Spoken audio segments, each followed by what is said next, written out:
The sport of boxing just had a huge opportunity to relaunch itself to a whole new market, and unfortunately, it flopped miserably. I'm talking about the Mike Tyson Jake Paul fiasco that recently occurred. Boxing had a great opportunity to what's called in the business world repositioning, or to reposition itself. And repositioning is a great way to invigorate or reinvigorate an existing product or service. The sport of boxing was poised to reposition itself in a whole new way to a whole new market, and quite frankly, they fell down. Boxing, you see, has been in decline for the last 30 years due to a number of factors. But this Tyson Paul fight could have brought real life to the failing product of boxing. And make no mistake, boxing is a product. It's an entertainment product, but it's a product nonetheless. The matchup between Jake Paul and Mike Tyson grew significant attention worldwide. 7 total fights were on the main fight card, featuring all legitimate boxing matches, with perhaps the exception of the Tyson fight, with the Tyson Paul fight headlining the event being the last fight of the night. It was an 8 round exhibition sanctioned with professional rules, and it was set to blend Tyson's legendary power. Really, he was the draw power for the traditional boxing community, with Paul's controversial rise in boxing as a YouTuber. Tyson, now 58 years old and retired, was a legend during the heyday of boxing and used to be referred to as the baddest man on the planet. And he was going to fight controversial bad boy YouTuber Jake Paul, who's popular on YouTube for his problem child antics. But he has recently been training and has kind of become a legitimate boxer, albeit middle of the road journeyman. Paul somehow managed to orchestrate a fight between himself and Tyson, one of the greatest heavyweights of all time, to be aired live on Netflix, and that took place this weekend. Now, due to the stark contrast of the fighters, a lot of folks were interested. Their ages, they're 31 years apart, and their boxing legacies. Tyson, one of the greatest of all time, and Paul, sort of a journeyman. It was a blockbuster event set in Texas Stadium to a fully packed house of 72,000 and a record number of viewers on Netflix. This was the type of event that could reposition the sport. Perhaps this fight could have been a well needed boost in the arm to a declining boxing sport. Although it's still doing well in some areas, boxing is, such as Asia and Mexico, it has been in a steady decline in the United States and the majority of other countries that once supported it heavily. Some of the reasons for the decline are corruption, a lack of real superstars, competition from the mixed martial arts like the UFC, and a general overall lack of strategy for the sport. Unfortunately, boxing completely botched this recent repositioning opportunity and actually amplified every one of these problems, causing its failure. The corruption of boxing has been a main detractor and is contributing greatly to the sport's decline. Here's a short clip from Mike Tyson's former trainer, Teddy Atlas, about the corruption problem. Maybe you can talk to how the whole promotion gets put together, who hires the ref, who hires the judges, how the whole thing plays out, and the whole thing is begging to be corrupted. The whole, it's like boxing is like, when you ask that question, boxing is like building a city, toxic ground, on ground that came from dumps. Explain the connection with the promoter and who hires all the officials, from the judges to the referees, and how the fight gets promoted. All you need to know, I don't want to bore people out there, but I'll give them the basic lowdown. All you need to know is that, first of all, the promoters pay the officials in a lot of states. I mean, do you need to? I mean, what? It's like the Patriots hiring the referees before the Kansas City game and flying them out there Kraft, on a private jet. Robert Kraft saying, "Hey, come here, Mr. Official. Here, let me give you your paycheck for today." Some of the biggest failures this Friday night were with the judges and the decisions they came up with that just didn't match the fighters' actual performance. Fighters that clearly won fights were declared losers, and penalties were assessed willy-nilly to influence outcomes by the refs. To the detriment of boxing, the most important fights were again riddled with the same questionable judging decision and calls within the ring. For example, in the women's championship fight just prior to the Tyson Paul fight, there was a major controversy over the referee calling headbutting, and even more controversial was the overall decision awarding the fight to Katie Taylor over Amanda Serrano, even though the challenger, Amanda Serrano, clearly won the fight in almost everyone's eyes. Then after the fight, they allowed Serrano's team to openly complain live to the viewers. They did this for a long time, ad nauseum, which of course just magnified the problems to the world. The whole debacle diminished the women's championship fight, which should have been being celebrated, and in the process, they diminished boxing in front of their new audience. But the biggest travesty of the night was the actual Tyson Paul fight, that for most of the fight appeared like neither fighter was really trying to hurt the other one. Because of boxing's bad reputation lately, there were numerous rumors of the fight being rigged prior to the fight. And then unfortunately, Tyson and Paul fought, or should I say, bounced around the ring, exchanging light punches like the fight was actually rigged.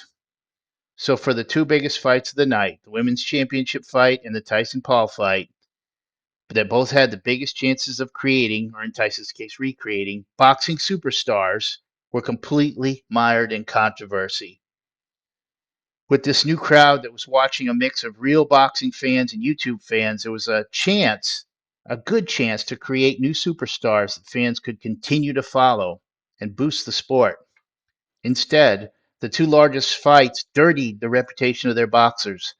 This has been a recurring problem with boxing that doesn't seem to be present as much with its competitor, mixed martial arts. And as a result, mixed martial arts has been trouncing boxing in popularity while boxing is declining the last 30 years. You can see from this Google interest map that MMA interest, the red line, seen very high, is significantly greater than boxing interest, the blue line, significantly higher.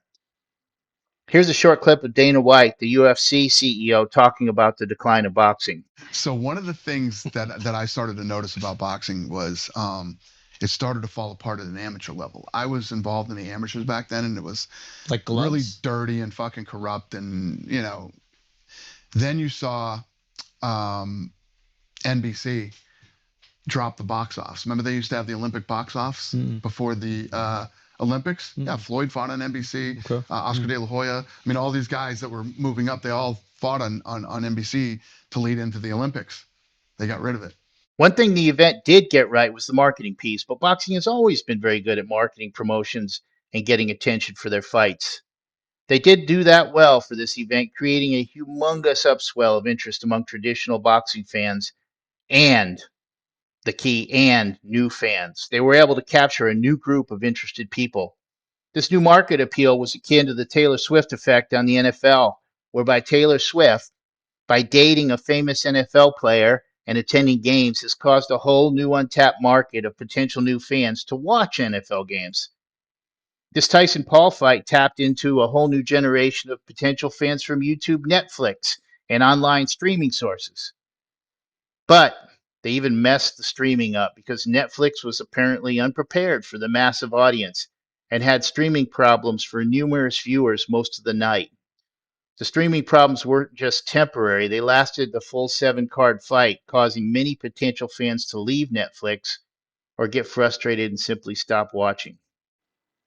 Here are some published comments from Newsweek from fans on Twitter after the fight. Fans irate with Netflix after Mike Tyson versus Jake Paul fight becomes unwatchable.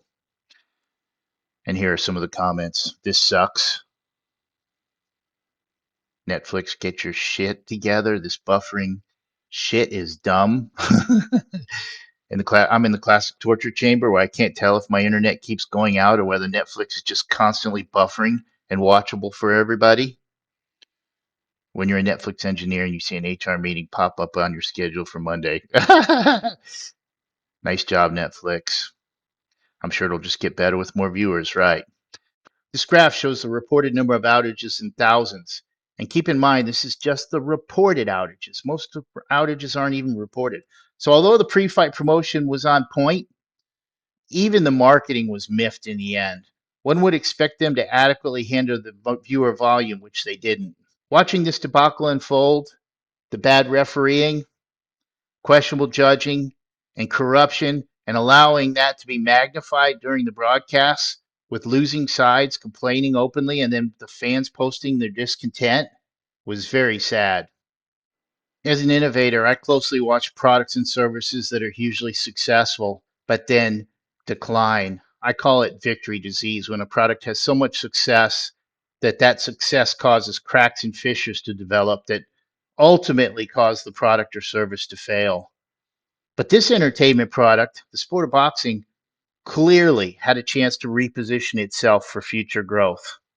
However, the overall manner in which this significant event was handled demonstrates, once again, that no one is at the helm of the boxing strategy.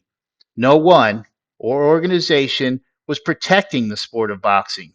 Instead, we had entities like Netflix and MVP Promotions, Jake Paul's promotion company, by the way, capitalizing on the spectacle of a former great, Mike Tyson, from boxing's heyday returning to the ring. Oh, yeah. And Jerry Jones, owner of Texas Stadium, was able to get his hand in the cookie jar, too.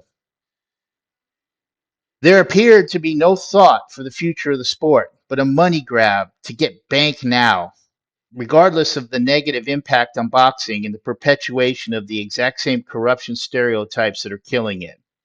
So, to conclude with the business side, there didn't appear to be any repositioning strategy being executed because if there was, most of these problems would have been eliminated.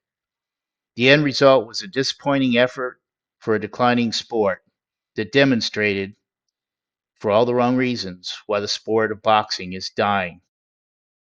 Even the once mighty Mike Tyson showed his rear end, figuratively and literally, to the world. The sport of boxing was on the ropes, but had an opening to win with this fight. Instead of fighting their way out of the ropes, they took a hard gut punch. Boxing is still in decline. If you're an innovator out there, keep pushing the noodle.